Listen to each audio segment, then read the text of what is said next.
눈뜨는 인생입니다.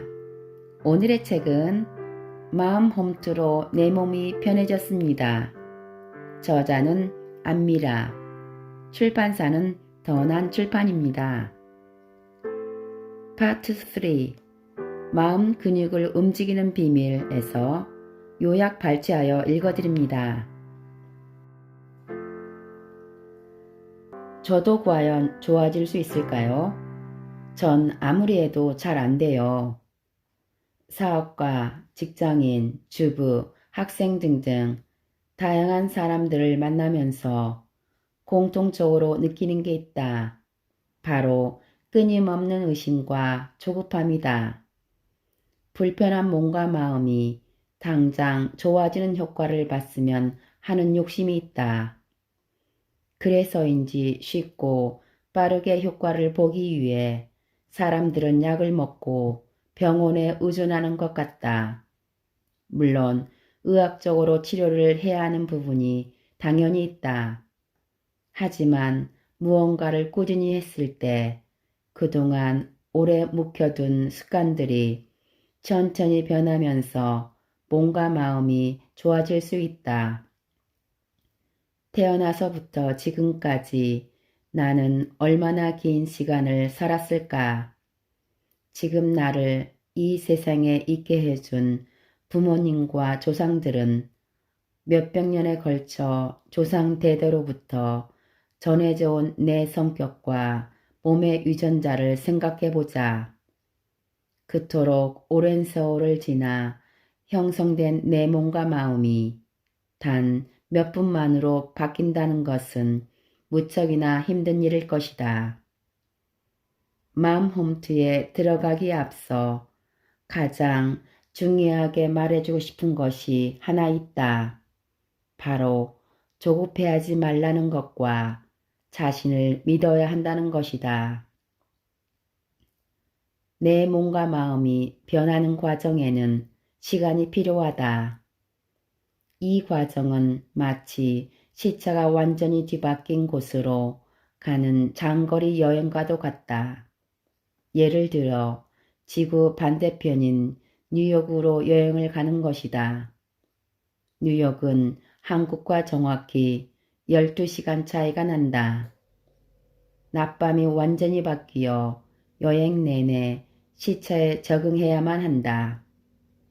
우리 뇌는 한국의 아침과 저녁 사이클에 맞춰서 화학물질을 생성한다.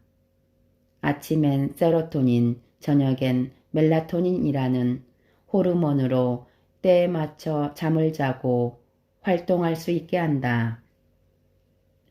상상해보자. 뉴욕 여행을 가서 점심을 먹으면 어김없이 잠이 온다. 한국 시간으로는 완전한 밤이기 때문이다.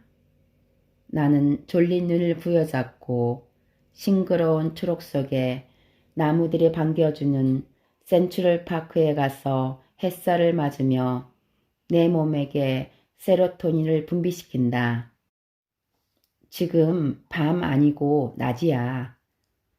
활동해야 한다고 몸에게 신호를 준다.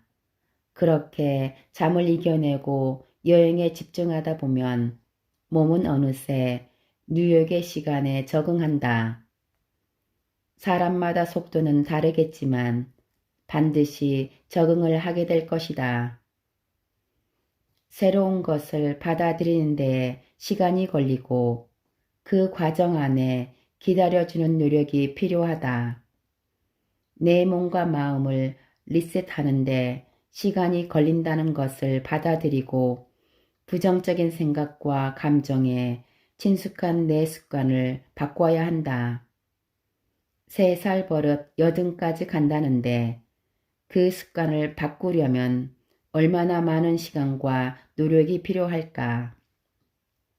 나는 조급할수록 더 힘들었다. 당신은 나보다 더 여유를 가졌으면 좋겠다. 내가 나의 변화를 믿는 한 반드시 내가 원하는 대로 될 것이기 때문이다. 지금 당장 숨을 멈추어 보자. 딱 3초만 멈추어 보자. 숨을 들이마시고 참는다. 그리고 내쉬어보자. 쉽다. 그렇다면 이번엔 5초를 해볼까? 그리고 내쉬어본다. 이것도 충분하다. 사람의 폐 활량에 따라 길게는 1분 혹은 더 참을 수도 있다. 여기에서 중요한 것은 내 호흡을 내가 조절한 것처럼 내 몸과 마음을 내가 움직일 수 있다는 것이다. 내가 원하는 대로 생각하는 대로 할 수 있다. 이번엔 레몬을 상상해보자. 평소에 생 레몬을 먹어보지 않았어도 얼마나 신맛인지 충분히 상상할 수 있다. 눈을 감아본다. 껍질이 벗겨진 노란 레몬이 내 손에 있다. 그리고 그걸 한 입 크게 베어 문다. 아주 짧은 순간이지만 상상만 해도 진짜 레몬이 내 입에 들어온 듯하다. 입안에 침이 한가득 고인다. 당신이 무엇을 상상하고 생각하느냐에 따라 당신의 몸이 움직이는 것이다. 이렇듯 내 감정이 움직이지 않아도 내가 무언가에 노출되면 내 뇌는 그것을 끊임없이 생각한다. 만약 삶이 변하는 데 있어서 내가 나를 믿지 않고 스스로 의심한다면 어떻게 될까? 그건 이미 변할 자신도 없고 안 된다는 각인을 스스로에게 새기는 것과 같다. 그러니 누가 뭐래도 당신만큼은 당신을 믿어주었으면 좋겠다. 우리는 이미 호흡과 레몬을 통해 당신은 당신의 몸과 마음의 주인이라는 걸 알았다. 주변의 사람들이 내가 과연 하는 코웃음에도 나는 나를 믿어야 한다. 그 의심에 흔들리는 것조차 내가 만들어내는 것이다. 마하트마 간디는 말했다. 할 수 있다는 믿음을 가지면 그런 능력이 없을지라도 결국에는 할 수 있는 능력을 갖게 된다. 당신도 할 수 있다는 믿음을 가졌으면 좋겠다.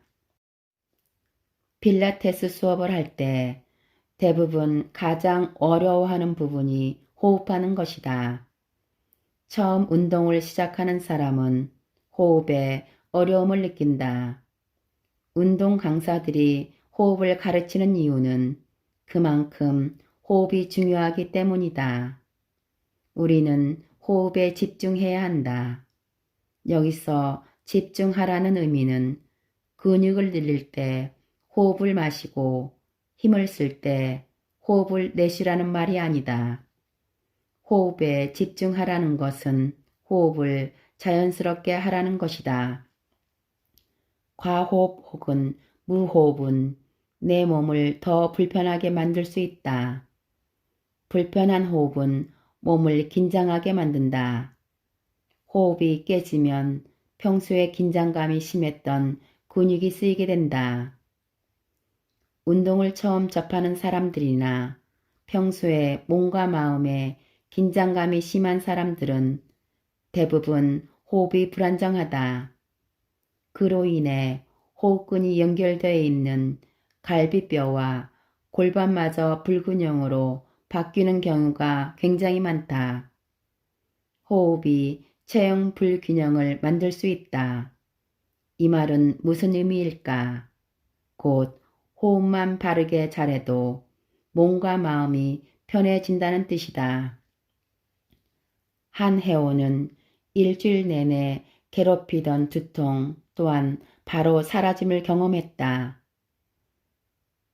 호흡을 제대로 하기만 해도 몸이 건강해진다. 굳이 어려운 운동을 하거나 비싼 돈을 들이지 않아도 몸과 마음이 편해진다. 그렇다면 운동할 때가 아닌 평상시에 내가 의식하지 못할 때 호흡을 어떻게 할까? 내가 어떤 고민이나 생각을 할 때 혹은 무언가에 괴로워할 때 숨이 얕아지거나 거칠어질 때가 있다. 화가 나거나 긴장할 때처럼 여러 방향으로 스트레스를 받을 때 호흡은 특히 효과가 매우 좋다. 부정적인 감정이 올라올 때 호흡을 하면 금세 마음이 편해진다. 이것이 스트레스 호르몬과 관련이 있다. 우리가 스트레스를 받는 상황에 직면하면 코르티솔이라는 호르몬이 분비된다. 적과 싸울 때처럼 내 몸을 움츠리고 심장을 빠르게 뛰게 해서 내 몸을 보호하려는 일종의 보호 본능이다. 내가 어떠한 상황을 스트레스로 인식하면 내 몸이 날 보호하려고 신경이 곤두선다. 원시 시대에는 짐승이 나타나면 빨리 도망가거나 싸울 준비를 해야 한다. 짐승의 공격에 대비하기 위해 꼭 필요한 것이다. 예전에는 적과 짐승으로부터 나를 지켜준 고마운 스트레스 호르몬이 지금은 시도 때도 없이 나타나 우리를 공격한다. 어딜 가나 불편한 상황들이기에 사람들은 스트레스를 당연하게 여기고 살아가느라 몸과 마음이 지쳐 있다. 이때 호흡을 길게 하면 흥분되었던 교감신경이 안정된다. 그리고 부교감신경이 활성화되어 심장박동은 느려지고 나의 몸과 마음이 이완된다.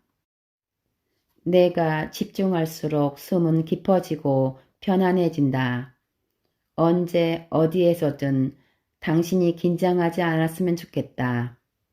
안 그래도 밖에는 나를 밀어붙이는 사람들 천지인데 숨 쉬는 것조차 내 마음대로 못한다면 누가 나를 편안하게 해줄까? 숨 쉬는 것 하나만 잘해도 마음이 편안해질 수 있고 몸 또한 건강해질 수 있다. 직장인들뿐만 아니라 많은 사람들이 피곤함과 우울감에 찌들어 살아가는 것 같다. 특히나 요즘처럼 코로나 바이러스 때문에 일상에서 할 수 있는 많은 것들이 제한되니 우울감은 더욱 깊어진다.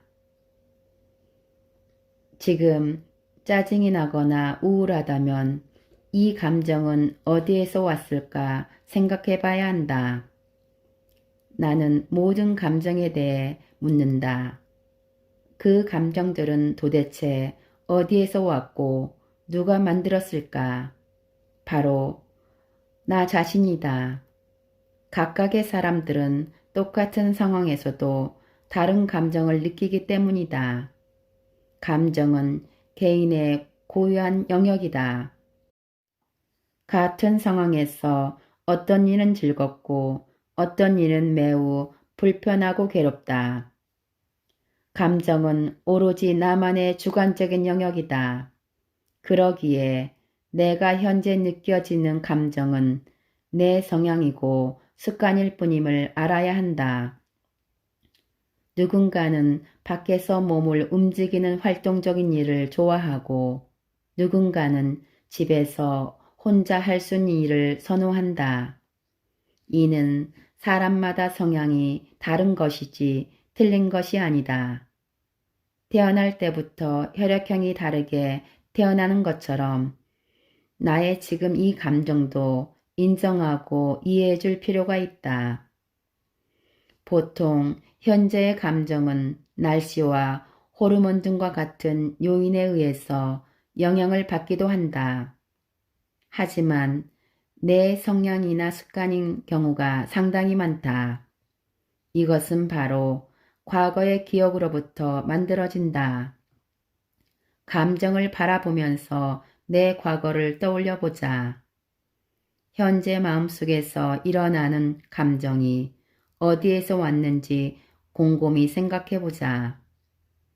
내 과거에서 온 경험과 기억을 더듬다 보면 지금 내 감정 상태가 이해가 된다.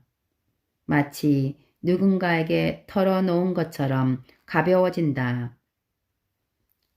나는 이것을 치유의 시작이라고 말하고 싶다.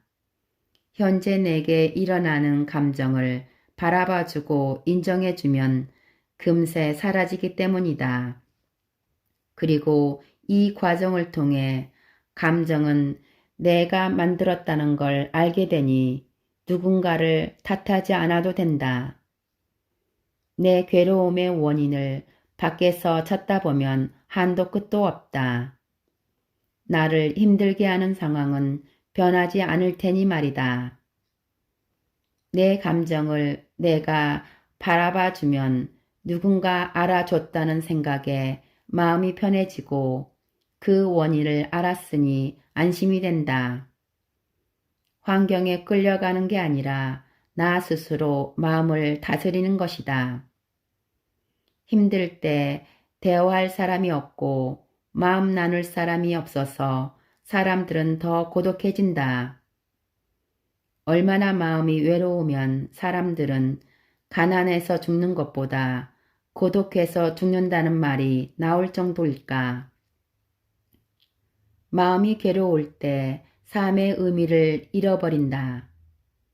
나를 잘 알아주는 누군가가 있어서 매일 나를 위로해주고 응원해주면 좋겠지만 그건 생각보다 쉽지 않다. 있다고 한들 나는 그 사람에게 계속 의지하게 될 것이다. 태어나서부터 죽을 때까지 영영 떨어지지 않고 함께할 사람은 바로 나 자신이다. 그러니 내가 스스로 감정을 알아주고 안아주는 연습을 해보자. 고독보다는 위로와 공감이 내 마음의 자리를 잡을 것이다. 내 마음이 안정되면 비로소 홀로 일어설 수 있고 언제든 행복할 수 있다. 딸들은 유독 엄마한테 짜증을 잘 낸다. 가장 가까운 사이면서도 가장 자주 싸우는 사이이다. 나 또한 엄마에게 그랬던 적이 있다. 똑같은 상황에 다른 사람들에겐 안 그러는데 엄마한테는 짜증을 자주 내었다. 나도 모르게 툭 하고 날이 설 때마다 내가 엄마에게 왜 이럴까 질문했다. 나는 내 과거의 기억을 꺼내어 보고 내가 왜 이러는지 이해할 수 있었다. 나에게 소홀했던 엄마에 대한 기억이 지금까지 뿌리 깊게 남아 있었다. 그래서 조그만 거 하나를 기억해 주지 못하면 섭섭한 마음에 눈꼬리가 올라갔던 것이다. 관심과 사랑을 받고 싶어하는 나에게 엄마는 여전히 독립적인 태도를 유지했다. 자라오는 과정에서 외로움과 서러움이라는 감정이 깊게 자리하고 있었다. 현재 내 감정을 알아차리고 과거를 돌아보니 나를 이해하게 되었다. 이해가 되니 그 감정은 더 이상 나를 힘들게 하지 않았다. 내 감정을 바라보면서 가장 좋은 것은 다른 사람의 마음도 이해할 수 있게 된다는 것이다. 다른 사람에게도 나 같은 트라우마가 있을 수 있고 그 마음을 충분히 공감하기 때문이다. 나에게는 흥미로운 호기심의 대상이 누군가에게는 듣기만 해도 소스라치게 놀라는 상황이 될 수 있다. 누군가가 내게 큰 눈이 부러워요 라고 말할 때마다 나는 그게 썩 반갑지 않다는 것이다. 나의 눈은 아빠를 닮았다. 아빠의 부리부리한 큰 눈이 내게는 무서움의 상징이었다. 외동딸인 나를 아빠는 참 많이 예뻐해 주시기도 했다. 하지만 자신의 말에 복종하지 않는 것을 싫어하는 아빠였다. 목소리가 크고 표현이 거칠었던 아빠를 보면서 자라왔기 때문일까. 난 아빠의 눈을 바라볼 때면 겁이 나서 자주 움츠러들었다. 이러한 이유로 내게 큰 눈이란 여성스럽지 않고 강해 보이는 이미지일 뿐이다. 그래서 늘 작은 눈과 쌍꺼풀이 없는 여자들이 더 예뻐 보였다. 내게 큰 눈은 아빠에 대한 기억을 불러일으켰고 그 기억은 내게 지우고 싶은 기억이었다. 이렇듯 각자의 경험에 따라 남들에게는 좋아 보이거나 별것 아닌 것이어도 누군가에게는 큰 두려움 또는 상처일 것일 수 있다. 트라우마의 무게감은 가볍거나 무거운 것으로 나눌 수 없다. 그 사람에게 힘든 기억이면 힘든 것이다. 간디는 미움이 아닌 사랑으로 미움도 멈출 수 있다고 했다. 나에 대한 사랑으로 나를 이해하면 남을 이해하는 마음도 생긴다. 이해는 곧 사랑의 시작이 될 수 있다. 지금 내게 올라오는 감정을 무작정 밀어내려고 하지 말고 기꺼이 받아들이고 이해해주자. 이해가 되면 사랑이 된다. 그것은 곧 남을 사랑할 수 있는 힘이기도 하다. 사업이 망하고 10억 빚을 떠안은 여자가 있다. 죽을 생각만 하면서 2년 동안 집에서 지냈다. 그녀는 점점 살이 찌고 정신도 피폐해졌다. 그때 그녀가 마음을 다잡기 위해서 했던 행동이 바로 걷기였다. 생수 한 통을 들고 나가서 파리 시내를 무작정 걸어 다녔다. 그녀는 걷기로 인해 몸 근육이 살아나고 마음에는 무엇이든 해보자는 긍정적인 정신이 살아났다고 한다. 이 여성은 현재 2021년 기준 영국 자산 순위 345위를 기록한 한국인 사업가 켈리 최 회장님이다. 자산은 대략 7천억이 넘는다고 한다. 켈리 최 회장님은 인생의 큰 실패와 좌절에서 걷기로 활력을 찾았다. 나 또한 문득 가슴이 답답해지고 생각이 많아질 땐 무작정 움직이는 습관을 들였다. 그럴 때마다 기분이 한결 나아지고 긍정적인 에너지가 차오르는 걸 느꼈기 때문이다. 2020년 겨울이었다. 영하의 날씨와 코로나 바이러스가 몸과 마음 모두 얼어붙게 한 날이었다. 나는 워낙 활동적이고 외향적인 성격이라 단 하루라도 집에 있는 걸 견디지 못했다. 하지만 코로나가 찾아오고 강제로 일을 쉬게 되고 집에서 지내야만 했다. 나는 무척 답답함을 느꼈다. 나도 코로나에 걸리지 않을까 하는 두려움이 일어나기도 했지만 나를 위해서가 아니라 다른 사람을 위해서라도 집에서 지내야 했다. 2주간 집에 있는 동안에 보고 싶던 영화며 예능 프로를 다 봤다. 자극적인 배달 음식에 지쳐가고 있었다. 가슴에 돌덩이가 앉은 듯 했다. 매일 거실과 방만 왔다 갔다 하니 운동량이 부족했고 마음은 어두워져 갔다. 이대로는 안 되겠다 싶어 패딩을 입고 무작정 밖으로 나갔다. 동네를 달렸다. 아무 생각 없이 달렸다. 심장이 빠르게 뛰었고 머리에는 송글송글 땀이 났다. 영하의 날씨에 등이 뜨거워졌다. 단 5분을 달렸는데도 숨이 헉헉 차올라서 잠시 달리기를 멈추었다. 갑자기 내가 살아있다는 게 느껴지고 희열과 개운함을 느꼈다.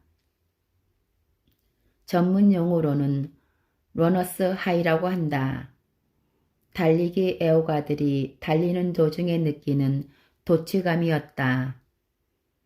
모든 운동을 할 때 이 행복감을 느낄 수 있다. 운동을 하면 엔도르핀의 분출을 촉진시키기 때문이다.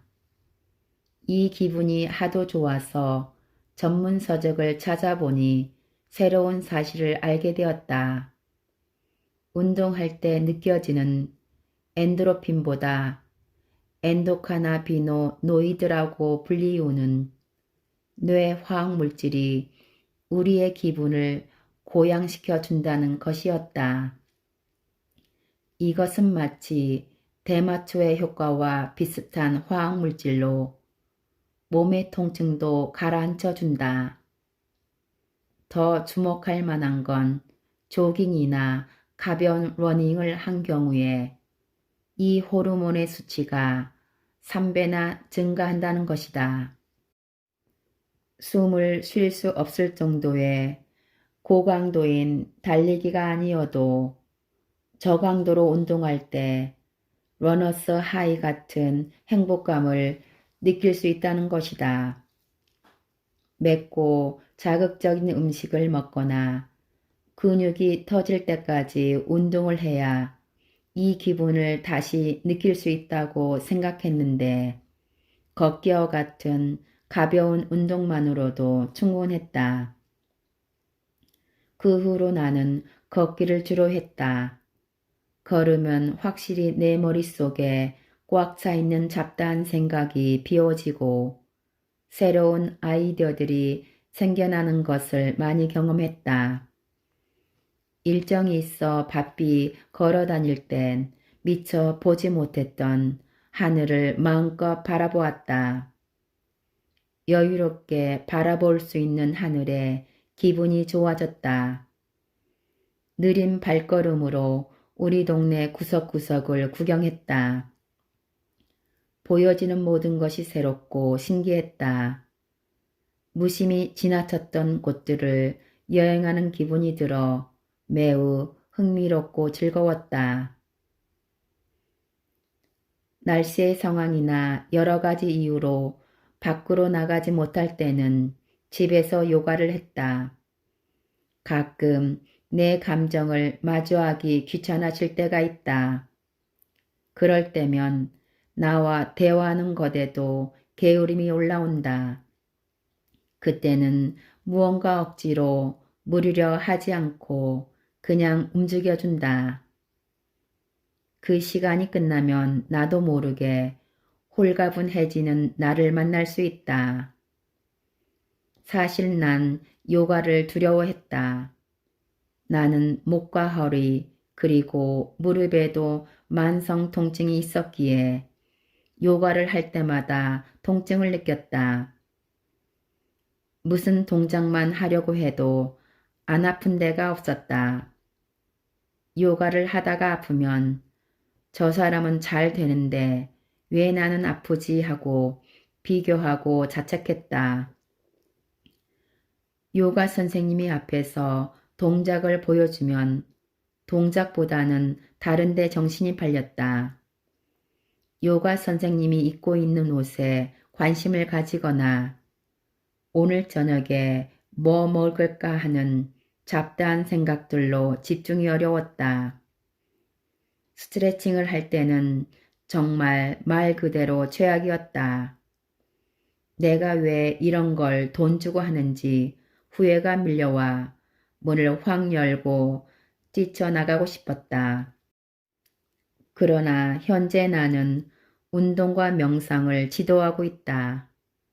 나의 몸과 마음을 바라볼 수 있게 되었고 내 감정을 다스리는 방법을 공부하게 되었다. 나는 경쟁하며 살았던 어린 시절 때문에 무슨 일이든 내가 이기나 해보자는 마음이 컸었다. 운동 강사가 된 후 요가도 그렇게 무리하게 했었다. 하지만 내가 할 수 있는 만큼만 하는 것이 가장 좋다는 걸 알게 된 후 나의 마음뿐 아니라 몸의 움직임에도 나를 이해하게 되었다. 되든 안 되든 해보는 것에 의의를 두었다. 해내야 한다는 욕심을 버리고 작은 근육을 섬세하게 느끼고 몸이 허락하는 만큼만 움직였다. 그리고 숨을 느꼈다. 해내야 한다는 집착이 사라지니 두려움이 사라졌고 오로지 나의 움직임에 집중하게 되었다. 양팔을 밀어내고 바닥을 지지한 뒤 내 몸의 균형을 찾아갔다. 그리고 여유 있게 기다려주면서 천천히 다리를 올려들었다. 머리서기가 되었다. 별것 아니었다. 아주 쉬웠다. 요가나 걷기, 달리기 등 몸을 움직이면 생각들이 사라진다. 매 순간 집중해야 하기 때문이다. 나는 움직임을 통해 자유로움을 느낀다. 내가 나에게 자유로움을 줄 수 있다. 그 자유로움 안에는 이런 말이 담겨져 있다. 지금보다 더 잘하지 않아도 괜찮다는 유료의 말. 이미 충분히 잘하고 있다는 응원의 말. 지금 있는 그대로의 나를 사랑하는 말들이다. 움직이는 동안 그 말들로 내 마음이 채워진다. 내 몸 안에는 내 삶이 담겨 있다. 감정과 기억이 고스란히 새겨져 있다. 매분 매 초마다 나를 위해 돌아가는 나의 장기와 세포들이 있다. 나를 위해 살아가는 내 몸을 위해 오늘도 마음을 비워내고 움직여준다. 혹시라도 마음을 열고 바라보는 게 힘들다면 몸을 움직이는 게 훨씬 좋은 방법이 될 것이다. 어떤 운동이라도 좋다. 자신에게 끌리는 운동을 규칙적으로 한다면 편안함을 경험할 것이다. 그리고 그 편안함이 쌓여 건강함으로 당신에게 돌아갈 것이다. 안 좋은 생각이 떨쳐지지 않을 때는 바깥을 산책하거나 요가를 하면서 내 몸을 움직였다. 부정적인 생각이 탁 하고 올라옴을 알아차리면 영하의 날씨인 겨울 한밤중에도 나가서 5분 정도 빠르게 달리기를 했다.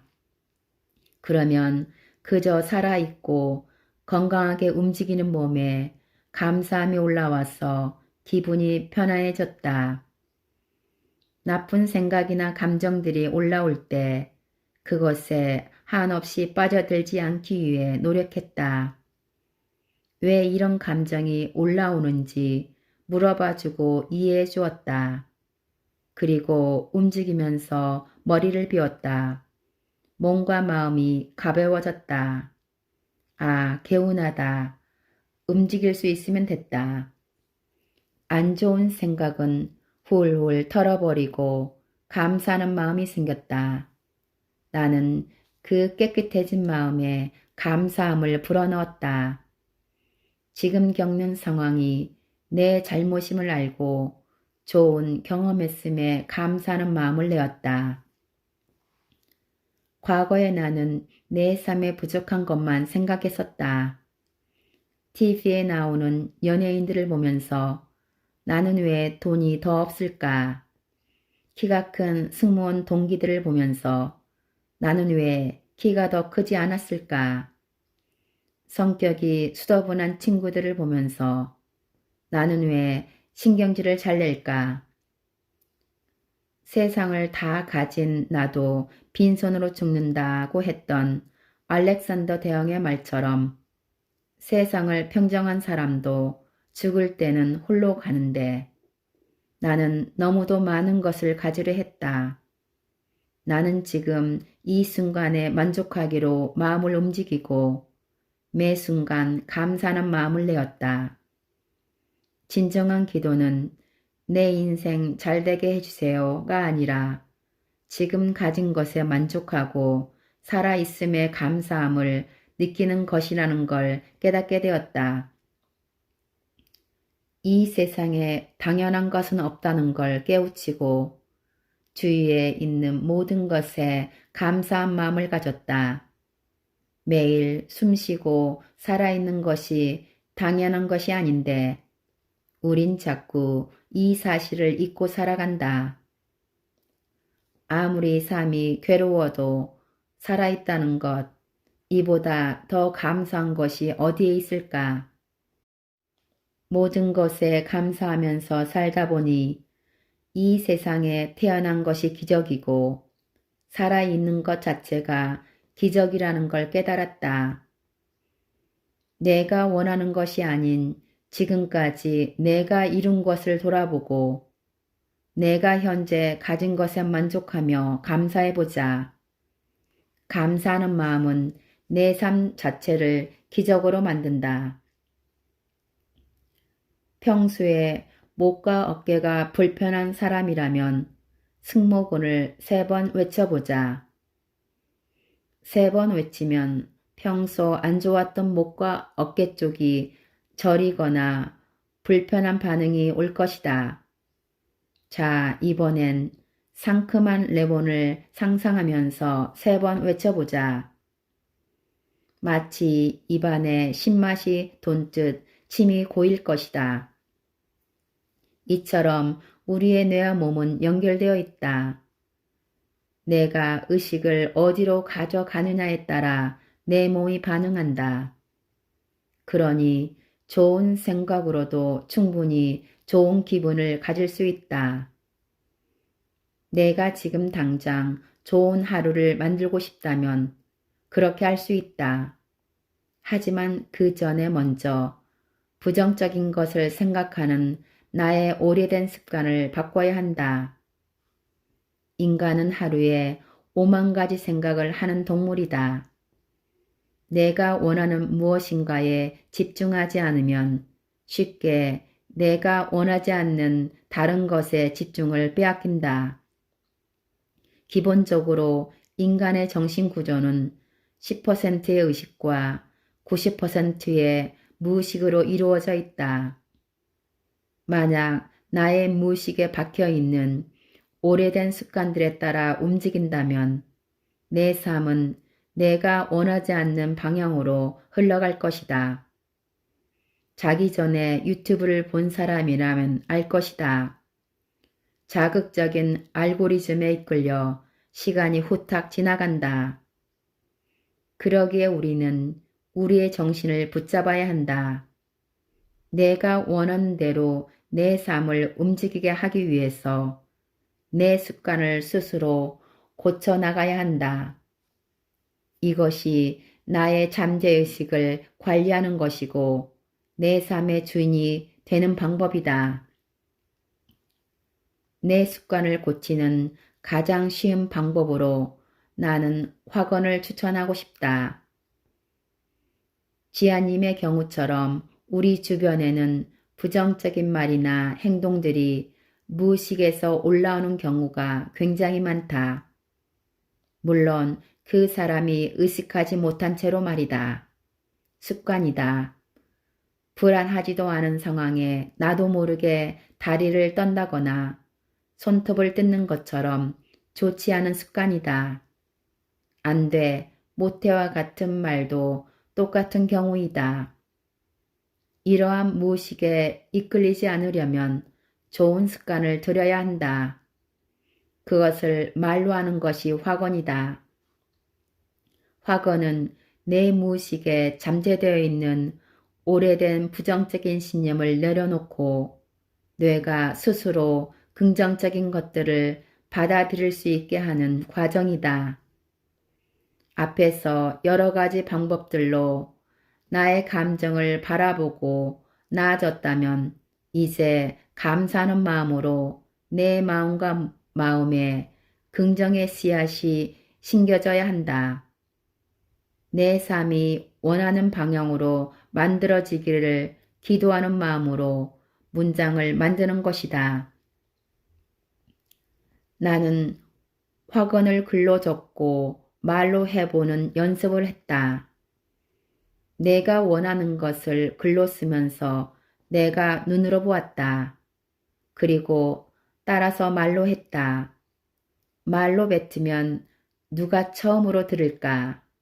바로 말하는 내가 가장 먼저 듣게 된다. 이때 효과가 좋은 방법은 거울로 자신의 얼굴을 바라보고 말하는 것이다. 내 목소리로 나에게 말해줄 때 화근의 힘은 가장 강력해진다. 매일 저녁마다 자신이 쓴 화근을 3번씩 외쳐보자. 아주 놀라운 경험을 할 것이다. 가슴이 뭉클하고 눈물이 날 수도 있다. 치유의 과정에서 내가 다시 태어나는 느낌을 경험할 것이다. 말로 한다. 말은 생각을 바꾼다. 생각이 행동이 된다. 행동은 습관이 된다. 습관은 성격이 된다. 성격은 내 삶이 된다. 나는 화근을 통해 내가 현재 가진 것에 만족하는 법을 배웠다. 시각화의 말을 하면 부에 관한 말들을 많이 한다. 나는 시각화를 할 때 부자가 되는 것보다 나를 위한 꿈을 가지라는 말을 하고 싶다. 큰 꿈이 아니라 내가 원하는 꿈이면 충분하다. 남들처럼 건물을 사는 것 또는 로또에 당첨되는 것도 물론 좋다. 하지만 꿈은 내가 지금 실천할 수 있는 것이야만 한다. 막연하게 누군가를 동경하면서 헛된 목표를 꿈꾸다 보면 게으름이 올라오고 좌절감이 올라오게 되기 때문이다. 예를 들어 아침에 개운하게 일어나는 것처럼 사소한 것부터 시작해보면 좋다. 개운하게 일어나려면 간밤에 잠을 푹 자야 할 것이고 푹 자려면 운동을 하든지 카페인 음식을 자제하는 등 생활 습관부터 고쳐나가는 작은 습관들이 이어져 하나의 꿈을 이루게 한다. 시각화를 할 땐 나에게 맞게 목표를 설정하는 것이 중요하다. 지금 내가 글을 쓰는 일처럼 작가가 되고 싶다면 당장 한 문장이라도 써야 한다. 한 글자도 쓰지 않으면서 작가 되기라고 시각화하는 것은 말도 안 된다. 인기 있는 100만 유튜버가 되겠다면 당장 콘텐츠를 연구하고 촬영부터 해야 한다. 막연하게 꿈을 꾸는 것이 아니라 내가 실천할 수 있는 행동 안에서 시각화를 해야 한다. 아주 구체적으로 장면을 시각화한다. 내가 이미 이룬 그 장면에 내 기분을 느껴보아야 한다. 감정이 어떠할까? 행복할 것이다. 가슴이 벅차오를 것이다. 심장이 빠르게 뛸 수도 있고 행복한 기분에 말랑거리는 심장을 느낄 수도 있다.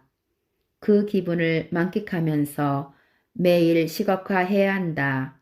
정확하게 그리고 구체적으로 매일매일. 시각화는 내가 꿈꾸는 것을 이루게 해준다. 그 원리는 바로 무의식에서 내 잠재 능력을 발현시켜 주기 때문이다.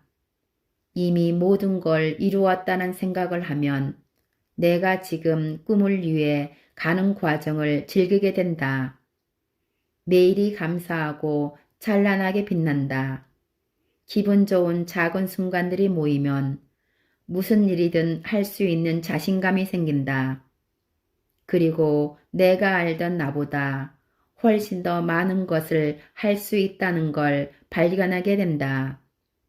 이처럼 매 순간 즐겁고 행복한 마음을 갖는다면 원하는 것이 이루어지는 건 당연한 이치다.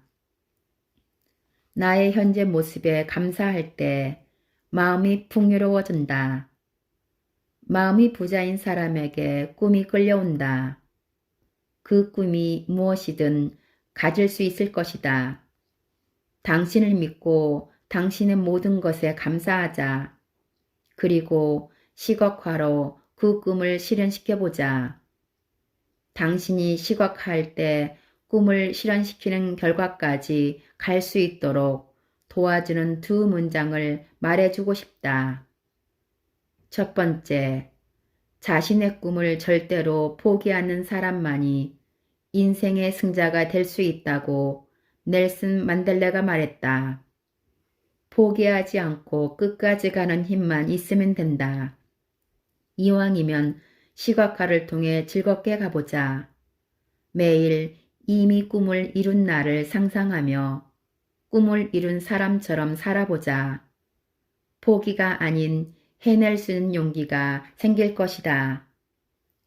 두 번째, 꿈을 꾸다 보면 그 과정에서 고통을 만나기 마련이다. 난 그럴 때마다 내가 만나는 고통의 무게는 바로 내가 이루게 될 꿈의 무게일 것이다 라고 했던 차이농 교수님의 말씀을 가슴에 새긴다. 고통이 큰 만큼 꿈은 더욱 크게 이루어질 것이다.